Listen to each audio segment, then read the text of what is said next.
عثمانی هستم و در بخش صنایع دستی کار میکنم. پیش از اینکه تحولات بیایم من صنف نو بودم و وقتی که تحولات آمد و دولت تغییر کرد من نتونستم دیگه تحصیلات ما ادامه بدم. من تصمیم گرفتم که باید یک حرفه از خودم داشته باشم، هم یک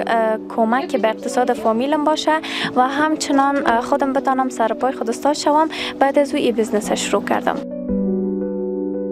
کار ما کلا صنایع دستی است، ساخت زیورآلات از سنگای طبیعی و نیمه قیمتی که اینا را ما تمامش با دست میسازیم و همچنان مواد خام ایره که از معادن استخراج میشه و همچنان ما از دست تجار خریداری میکنیم از بازار و خود ما کارگاه تولیدی داریم و تمام اینا را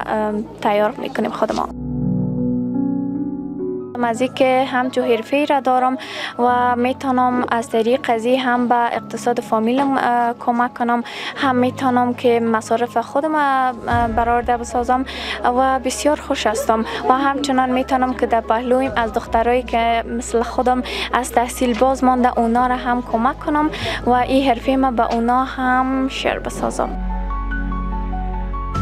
پلانای ما برای آینده ای است که بخیر بزنس خود دیگه هم بیشتر و بیشتر ارتقا بدیم، یا به یک بزنس متوسط و بزرگتر ارتقا بدیم و همچنان بتانیم که از طریق بزنس خود به مردم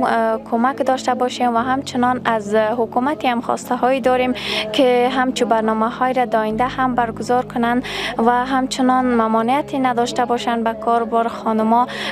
و همچنان به نمایشگاه ممانعت نکنن، خانم‌ها را اجازه بدن، بخاطر که از این طریق هم میتونیم ما بزنس خود پیشرفت بدیم و همچنان یک